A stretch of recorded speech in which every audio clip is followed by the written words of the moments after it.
우리가 믿음으로 산다고 하는 것, 주 안에서 산다고 하는 것은 뭔가 세상 사람들과는 구별되는 지점이 있지요. 문제가 생겼을 때도 해결하는 방법이 좀 달라야 합니다. 부부싸움을 할 때도 있겠지요. 살아가다 보면. 아주 신앙 좋은 집사님이 어느 날 대판 싸우게 됐는데 남편이 열받아가지고 에이 다시는 안 들어와. 그리고 집을 나가버린 겁니다. 근데 다시는 안 들어온다고 집을 나갔는데 12시쯤 되니까 집에 가고 싶어지는 거죠. 특별히 남자들이 밤에 갈 데가 없어요. 그래가지고 12시 넘어서 집에 가야 되겠다 왔는데 그래도 남자 자존심이 있는데 그냥 무조건 들어가기가 그렇잖아요. 그래서 문 밖에서 노래를 부릅니다. 멀리 멀리 갔더니 처량하고 고나요. 아내가 그 얘기를 듣고 문을 확 열어주고 싶은데 또 아내도 자존심이 있지 그냥 확 열어주기는 그렇잖아요. 그래가지고 또 닭가를 부릅니다. 어서 돌아오. 그래가지고 문을 열고 남편과 아내가 손 붙잡고 찬송 부르며 행복하게 살았더라. 그런 얘기예요. 그러니까 살다 보면 그렇게 좀 다툴 때도 있겠지만 그래도 신앙인은 신앙인답게 화해할 수도 있어야 되고 다시 한번 부부간의 사랑을 나눌 수 있어야지요. 누가복음 15장에 보면 탕자의 비유 나오잖아요. 탕자가 굉장히 나쁜 사람, 죄인으로 묘사가 되는데 성경 그 비유의 말씀을 꼼꼼히 들여다봐도 사실 탕자가 실정법적으로 문제를 일으킨 건 하나도 없습니다. 예를 들어서 아버지를 칼로 위협해가지고 돈을 뺏은 것도 아니고요. 아버지한테 정당한 방법으로 돈을 받았고, 그리고 밖에 가서 무슨 도적질하거나 뭐 사기를 치거나 그런 것도 아니고 자기가 있는 돈 가지고 놀고 먹고 마신 것뿐이거든요. 그런데 성경은 그 아들을 죄인으로 묘사를 하는 것입니다. 왜 죄인이냐? 아버지의 품을 떠난 게 죄인이에요. 그럼 구원은 뭐냐? 다시 아버지 품으로 돌아온 게 구원입니다. 그러니까 우리 예수님은 지금도 우리를 초청하는 거야. 어서 돌아오. 어서 돌아만 오. 지나간 날 어떤 죄가 있었든지 간에 어떤 실수가 있었든지 간에 내가 그건 묻지 아니하겠다. 어서 돌아만 와라. 돌아오면 하나님 넓은 품으로 안아주시고 구원에 이르게 하실 줄 믿습니다. 그러니까 우리가 이 믿는 이유지요. 이게 교회 다니는 이유인 것입니다. 요 근래에 극장가에서 최고 흥행을 했던 영화 남한산성이라는 영화가 있습니다. 보신 분들도 많이 계실 텐데 혹시 안 보신 분들 지난 줄거리 이렇게 좀 얘기해 드리면 또 앞으로 보는데 재미없을 거예요. 그러니까 나는 할 거예요. 기다려요. 근데 나는 영화로 직접 보고 싶다 그러면 요 부분 잠깐 귀를 닫으셔도 상관은 없어. 근데 지금까지 안 봤으면 제가 볼 때 거의 안 본다고 봐야 돼. 벌써 몇 주 됐는데요. 거기 보면 병자호란 때 얘기입니다. 청나라 군대가 쳐들어오지요. 인조왕이 궁궐에 있다가 결국 도망을 칩니다. 남한산성으로 도망을 치지요. 그 조그만 성 안에 고립돼 가지고 정말 목숨이라도 건져볼까 몇몇 신하들과 이제 거기서 버티는 얘기 아닙니까? 청나라 군대가 이제 그 성 코앞에까지 와가지고 계속 협박을 합니다. 나와가지고 우리한테 절하고 우리를 섬기라는 거죠. 얼마나 이게 참 굴욕적인 이야기입니까? 근데 이제 그 남한산성 안에서 어떻게 해야 하느냐를 놓고 이제 두 그룹이 이제 나누어 갈등하는 아주 긴장감 있게 묘사를 했어요. 먼저 이조판서 최명길, 이병헌 씨가 이제 열연한 거죠. 그 최명길은 지금 순간적으로 좀 굴욕스러울지라도 가서 우리가 청나라 황제한테 절을 해야 된다. 일단 살아야 우리가 내일을 도모할 수 있는 거 아니냐. 뭐 이제 이렇게 주장하는 하고 반대로 이제 애소판서 김상원, 김인숙 씨가 이제 열연을 했는데, 이 애조 판서는 뭐라고 말하냐면, 무슨 소리냐? 중문안이 있더라도 우리는 대의를 지켜야 된다. 끝까지 싸워야 한다. 그런 얘기. 그건 아주 서로 아주 갈등하는 모습이 꼭 어느 말이 딱 옳다 그러다 따지기 어려울 정도로 아주 섬세하게 묘사가 됐더라고요. 근데 거기서 저는 이제 주목해서 봤던 것 중에 하나가, 이 애조 판서가 계속해서 우리가 이길 수 있다라고 주장하는 근거 중에 하나가 뭐냐면, 지방에 있는 군사들이 지금 이 왕을 돕기 위해서 오고 있습니다. 그 지방에 있는 군사들이 다 모여가지고 우리가 힘을 합쳐 싸우면 저 청나라 군대를 이길 수 있습니다. 이 주장해요. 그래서 이제 전령을 보내죠. 이 전령을 그들에게 보내가지고 정해진 시간에 그 넘어 산 꼭대기에 봉화대에 가가지고 연기를 피워라. 그럼 우리가 다 도착한 줄 알고 그 연기, 그 신호에 따라가지고 딱 청나라를 군대를 덮치면 이길 수 있을 것이다. 그런데 시간이 돼도 약속한 시간에 그 봉화의 연기는 피어오르지 않습니다. 결국 인조가 청나라 황제 앞에 가서 무릎을 꿇고 절을 하죠. 참 영화지만 보면서 얼마나 이 굴욕적인지, 우리 민족이 왜 이렇게 서러움을 많이 당했을까, 이런 생각이 들었어요.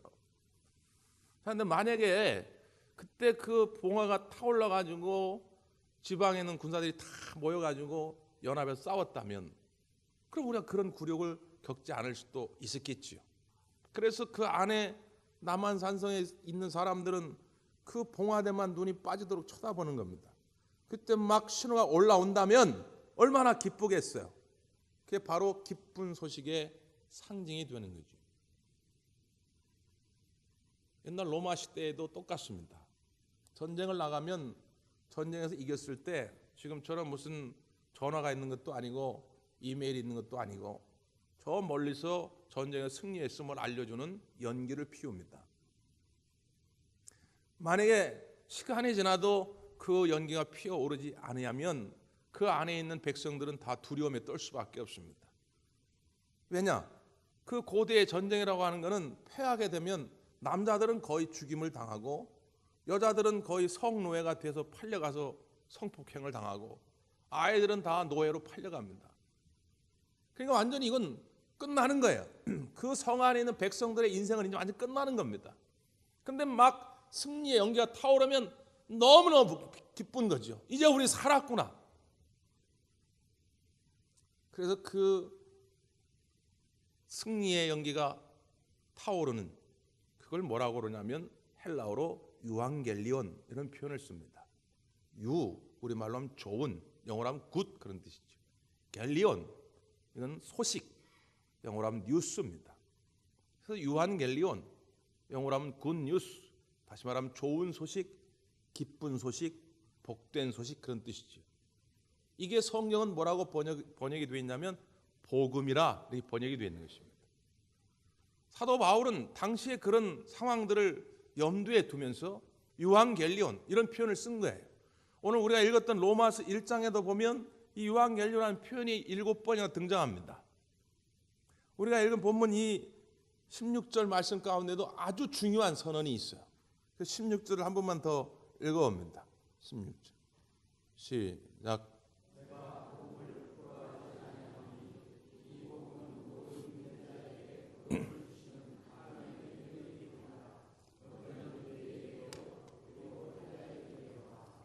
아멘. 내가 이 복음을 부끄러워하지 않는다. 다른 말로 바꾸면 나는 이 복음이 최고라고 생각한다. 나는 이 복음을 자랑스러워한다. 왜? 우리를 살려주는 것이니까. 왜? 이 복음이 없었더라면 우리는 다 죽는 거다. 우리는 노예가 되어서 정말 짐승과도 못한 인생을 살거나 영원한 형벌 가운데 처할 수밖에 없다. 근데 우리는 이 복음 때문에 살게 됐다. 나는 그래서 이 복음을 최고로 여긴다. 이게 사도 바울의 고백인 거예요. 근데 오늘 이 로마서는 누구를 향해 쓰여진 성경입니까? 로마 사람들을 향해 쓰여진 성경인 거예요. 로마 사람들은 당시에 최고의 힘을 가지고 있던 사람들입니다. 최고의 강대국이에요. 돈이 많았고요. 지식이 넘쳤고요. 군사력이 대단했습니다. 그래서 점점 이 로마의 제국은 계속 확장되어져 가고 있는 그런 때예요. 근데 사도 바울은 그들을 향해서 말하는 겁니다. 니들은 돈이 최고라고 말하지, 니들은 군사력이 최고라고 말하지, 니들은 지성이 최고라고 말하지, 아니야, 나는 복음이 최고다. 나는 이 복음을 최고로 여긴다. 이걸 얘기하는 거예요. 이렇게 얘기하면 꼭 사람들은 당신이 말이 가져본 게 없어서 그래. 돈의 맛이 얼마나 좋은데. 당신이 안 배워봐서 그래. 지성의 힘이라는 게 얼마나 대단한데. 당신이 핵무기가 없어서 그래. 핵을 한번 지녀봐. 핵의 힘이 얼마나 대단한데. 이렇게 얘기해요. 근데 여러분, 사도 바울이 어떤 사람입니까? 그도 예수님을 만나기 전에는 그 세상의 모든 것들이 제일 강한 힘이라고 주장했던 사람이에요. 없었던 사람이 아닙니다. 그는 가문을 자랑했던 사람이에요. 가말리알 문화생, 지금으로 하면 서울대 나왔다는 얘기예요. 학부를 자랑했던 사람이에요. 로마의 시민권을 자랑했던 사람이에요. 세상의 권력을 자랑했던 사람이에요. 누구보다도 경쟁심이 강해가지고 지지 않으려고 바락바락하며 인생을 살았던 사람이에요. 왜? 그게 전부였으니까. 그게 최고였으니까. 근데 예수님을 만나고 그걸 배설물처럼 여겼다는 거예요. 냄새나는 쓸모없는 똥오줌으로 여겼다는 거예요. 왜? 뭐가 최고니까? 이제는 복음이 최고니까. 난 복음이 최고다. 여러분, 우리 가운데 이 사도 바울과 같은 담대한 고백이 있어지기를 간절히 바랍니다. 왜요? 오늘 뒤에 말씀 보면 이 복음은 모든 믿는 자에게 구원을 주시는 하나님의 능력이 됨이라 이렇게 말합니다. 복음이 하나님의 능력이라는 거예요. 능력. 어떤 능력일까요? 능력이란 말을 헬라어 성경에는 디나미스라고 그럽니다. 디나미스. 그 말에서 영어 다이너마이트가 나온 거죠. 다이너마이트는 뭡니까? 막혀있는 산을 뻥 뚫어가지고 터널을 낼 정도의 파워가 있습니다. 힘이 있단 말이에요. 우리가 예전에는 감히 상상을 못했어요. 우리가 어떻게 여기서 동해안 놀러 갈 때 산을 통과해서 갈 거라 생각했겠어요. 제가 20대 때만 해도 동해안 놀러 가려면 꼬불꼬불 이렇게 산맥을 넘어야 됐습니다. 시간이 한참 걸려요. 근데 지금은 구멍이 뻥 뚫렸어요. 그 터널로 가면 10분도 채 안 걸립니다. 그냥 산을 통과해요. 그 힘이 어디서 오느냐? 다이너마이트에서 오는 거지. 그거 곡괭이질로 해가지고 삽을 파가지고 할 수 있을 것 같습니까? 도저히 할 수 없어요. 그러니까 옛날에는 불가능했던 일이에요. 근데 그걸 가능하게 만든 게 디나미스, 능력입니다. 자, 우리가 어떻게 구원함을 받을 수 있겠어요? 우리가 죄를 많이 지었는데 이 죄에 대한 삭은 사망인데 이 사망으로부터 우린 자유할 수가 없어요. 누구라도. 목사님, 나는 그래도 착한 일 좀 했는데요. 안 된다니까요. 하나님 보실 때 당신이나 저 사람의 똑같은 죄인이라는 거예요. 누구도 헤어나올 수가 없다고 말이에요. 하나님, 나는 그래도 사람들 보기에 법 없이 사는 사람인데 남들에게 그렇게 보일지 모르지만 우리의 중심을 꿰뚫어 보시는 하나님 관점에서 볼 땐 너도 똑같은 죄인이라는 거예요. 아무도 헤어나올 수가 없다는 거예요. 불가능한 거예요. 근데 이 불가능을 가능케 하는 능력, 디나미스, 그게 어디서 왔느냐? 복음에서 왔다는 겁니다. 그 복음이 그걸 가능케 만들었다는 거예요. 그래서 사망의 이 거대한 산맥을, 죄의 이 거대한 산막을 뻥 뚫어서 천국 가는 고속도로를 만들게 된 줄 믿습니다. 그게 복음이에요. 그게 하나님의 능력이란 말이에요. 그러니까 나는 이게 너무 좋다는 거예요. 이게 최고라는 거죠. 우리가 왜 신앙생활 하면서 무기력해집니까? 왜 신앙생활 하면서 사랑하는 형제와 이웃들에게 복음을 담대히 전하지 못합니까? 이 확실함이 없어서 그래요. 여전히 내게는 복음보다 더 좋은 것들, 복음보다 더 위대한 능력과 힘이 있는데 뭐 하려고 비싼 시간 들여가면서 이 복음을 소개하겠어요? 더 좋은 거, 더 위대한 힘을 소개하겠지. 자녀들에게, 형제들에게, 이웃들에게. 오늘 이 시간 내 자신의 믿음을 다시 한번 점검해 봐야 됩니다. 나의 삶의 최고의 우선순위는 무엇이냐 말이죠. 하나님, 나는 복음을 부끄러워하지 않습니다. 복음이 최고입니다라고 말한다면 지금이라도 앞다투어 가서 내 사랑하는 가족과 이웃들에게 이 복음을 전해야 됩니다.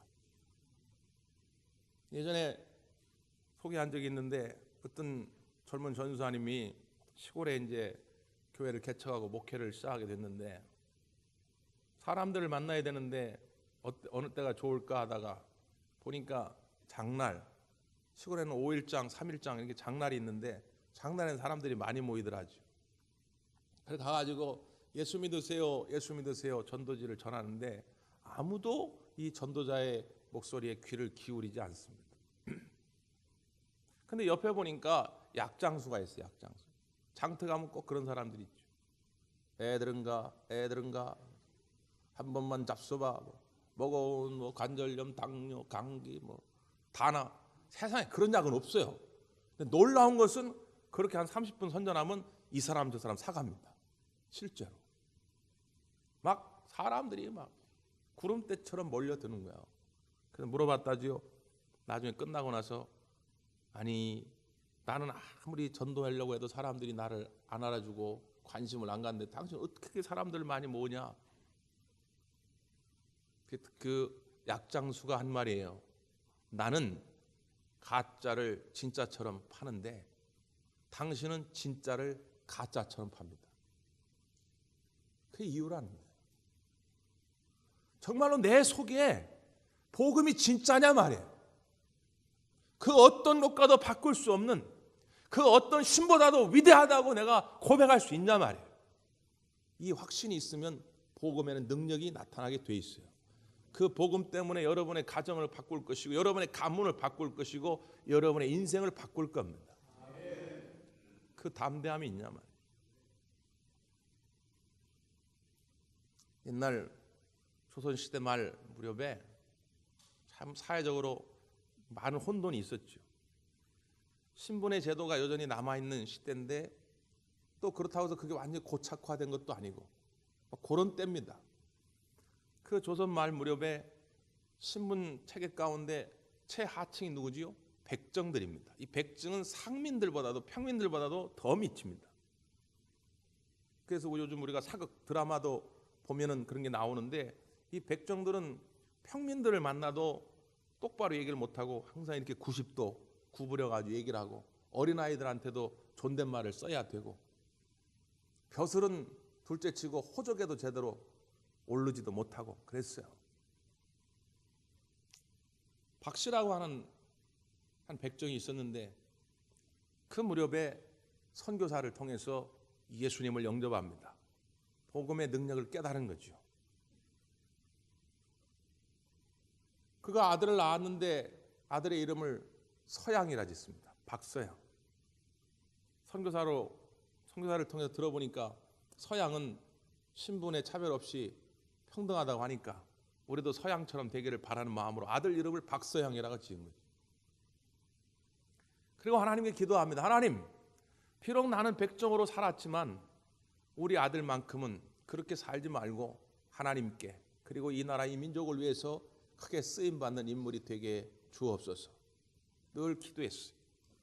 그리고 아들을 말씀으로 양육합니다. 1908년 6월에 우리나라 최초의 의과대학을 할 수 있는 재중원 졸업식이 열립니다. 여기서 우리나라 최초의 의사가 배출되죠. 그가 누구냐? 박서양입니다. 백정의 아들이었지만 믿음으로 기도하며 자란 이 아들은 훗날 의사가 되죠. 이 백정의 딸은 이화학당에 입학을 하는데 좋은 성적으로 졸업하면서 졸업식 날 졸업생들을 대표해서 답사를 하게 됩니다. 그 답사의 기록이 지금도 남아있어요. 이렇게 말합니다. 사람들이 나를 인정해 주지 않고 오히려 공부하는 데 방해했고 사람들이 나를 비웃곤 했지만 하나님을 믿고 용기 있는 비전을 가지고 공부했을 때 나의 집과 나의 인생 가운데 하나님께서 나를 이런 영광스러운 자리에 세워 주셨습니다. 짐승보다 못한 사람 가운데서도 눈물로 기도했을 때 아버지와 가족에게 이 영광스러운 일이 벌어졌습니다. 쭉 읽어가는데 듣고 있던 많은 사람들이 함께 눈물을 흘렸더라는 거죠. 사람보다도 못한 존재로 취급받던 백정, 짐승처럼 여겨졌던 그 백정의 아들과 딸이 그렇게 훗날 민족의 큰 지도자들이 됩니다. 복음은 우리의 인생, 우리의 운명, 우리의 가문을 송두리째 바꿀 수 있는 능력이 있습니다. 그 확신을 가지고 있냐 그 말이죠. 특별히 이어서 17절 말씀 가운데 보면 이렇게 이어져 갑니다. 17절 한 번 더 읽죠. 시작.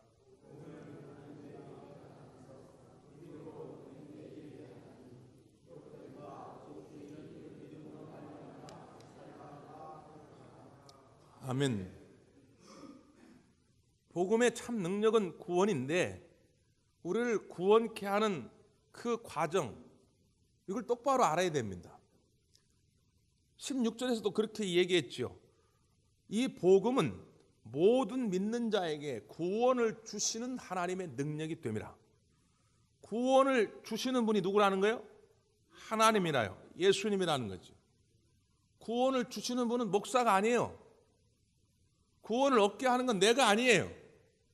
나의 어떤 공로나 나의 업적이 구원에 이르게 하는 것이 아닙니다. 구원은 하나님이 주시는 거예요. 그러면 우리는 뭘 해야 되느냐? 모든 믿는 자에게 그저 그 구원의 은혜를 내가 믿음으로 받아들이는 겁니다. 그러면 그 구원의 은총이 우리 가운데 임하게 될 줄 믿습니다. 그 17절의 말씀도 그거죠. 오직 의인은 믿음으로 말미암아 살리라 함과 같으니라. 지금으로부터 500년 전 가톨릭의 사제였던 마틴 루터는 이 말씀에 큰 충격을 받은 거예요.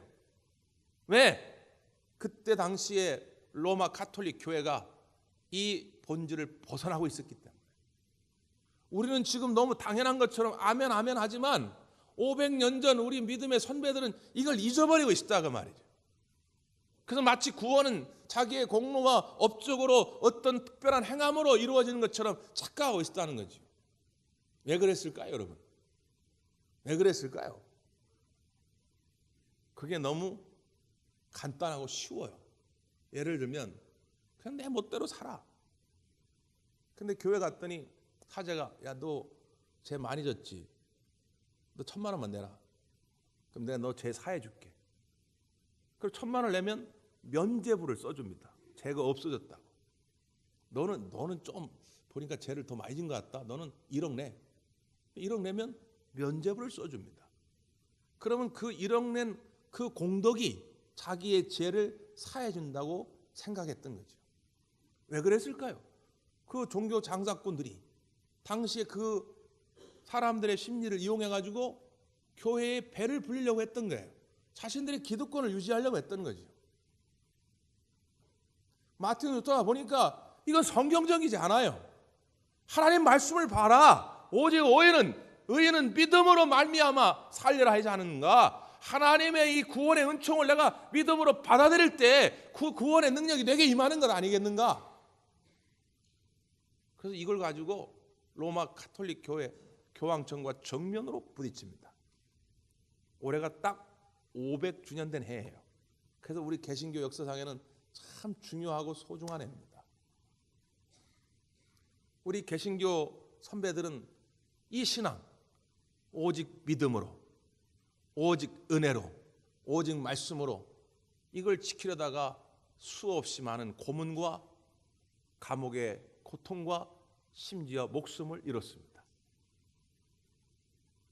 그런데 그렇게 우리의 믿음의 선배들이 피 흘려가며 지킨 이 순수한 복음의 본질을 지금 우리는 어떻게 하고 있냐 그 말이죠. 여러분 정말 오직 믿음으로 살아가고 계십니까? 오직 은혜로 살아가고 계십니까? 오직 말씀으로 살아가고 계십니까? 이따가 우리 부를 찬송 288장 예수를 나의 구주 삼고, 저는 개인적으로 참 좋아하는 그런 찬양인데 이 찬양을 작사한 분이 페니 크로스비 여사입니다. 페니 크로스비 여사는 난 6주 만에 의사의 부주의로 실명을 해요. 맹인이 됩니다. 그리고 1년 후에 아버지가 지병으로 돌아가셔요. 정말 가난과 장애와 온갖 멸시와 싸우며 살아온 거지. 그나마 감사한 것은 그의 할머니가 아주 독실한 청교도 신앙인이었어요. 그래서 할머니가 늘 기도하면서 이 크로스비를 사랑으로 키워줍니다. 그 할머니 영향을 많이 받게 되죠. 그가 맹인이었지만 어찌 보면 두 눈 뜨고 볼 수 있는 우리보다 더 잘 보는 세계가 있었어요. 그 세계는 뭐냐면 천국입니다. 늘 천국을 바라봤고 그 마음에 예수님을 바라봤어요. 그래서 찬송시를 8천여 편을 씁니다. 그리고 그 중에 한 20편 정도가 지금 우리 찬송가 안에 들어와 있어요. 그분이 이제 간증 집회를 많이 다녔는데 오늘 교회 가서 간증을 하는데 그 교회 목사님이 이제 소개를 하면서 참 우리 크로스오브 여사께 하나님이 많은 좋은 선물들을 많이 주셨는데 앞을 볼 수 있는 시력을 선물로 주시지 않은 것은 참 안타까운 일입니다. 뭐 그런 이야기를 했대요. 그랬더니 크로스오브 여사가 목사님 아닙니다. 만약에 내가 다시 옛날로 돌아가서 태어날 때 하나님께 기도할 수 있다면 나는 그때도 기도할 겁니다. 하나님 내가 맹인 되게 해주세요. 그 목사님 아니 왜 그렇게 기도하실 겁니까? 물은 거지요. 제가 맹인으로 아무것도 볼 수가 없는데 내가 나중에 천국 가면 눈이 띄어지게 될 텐데 내가 눈을 뜨자마자 제일 첫 번째로 볼 수 있는 분이 예수님이기 때문에 그렇습니다. 그렇게 얘기했다는 거예요. 그러니까 그분의 마음속에는 오직 천국, 오직 예수님밖에 없었던 거죠. 지금도 그분의 묘지에 가면 묘비에 그런 글귀가 쓰여 있다고 그래요. 예수를 나의 구주 삼고 하늘의 영광 누리도다. 그게 우리가 이제 부를 그런 찬송이죠. 거기 보면 예수를 나의 구주 삼고 성령과 피로써 거듭나니 이 세상에서 내 영혼이 하늘의 영광 누리도다. 3절에 보면 주 안의 기쁨 누림으로 마음의 풍랑이 잔잔하니 세상과 나는 간 곳 없고 구속한 주만 보이도다. 내가 정말로 오직 믿음, 오직 은혜, 오직 말씀, 이 순전한 정말 종교개혁 신앙의 마음으로 살아간다면 이 고백이 나와야 돼요. 주 안의 기쁨 누림으로 마음의 풍랑이 잔잔하니 세상과 나는 간 곳 없고 오직 뭐마뇨? 주만 보이는도다. 이것이 나의 간증이요 이것이 나의 찬송일세. 나 사는 동안 끊임없이 구주를 찬송하리로다. 이 믿음의 본질 순수함을 지킬 수 있다면 우리가 신앙의 무기력함에서도 해방될 것이고 또 우리가 전도하지 못하고 복음을 부끄러워했던 그 인생에서도 다시금 자유해서 능력 있는 그런 그리스도인이 될 줄 믿습니다. 기도하겠습니다.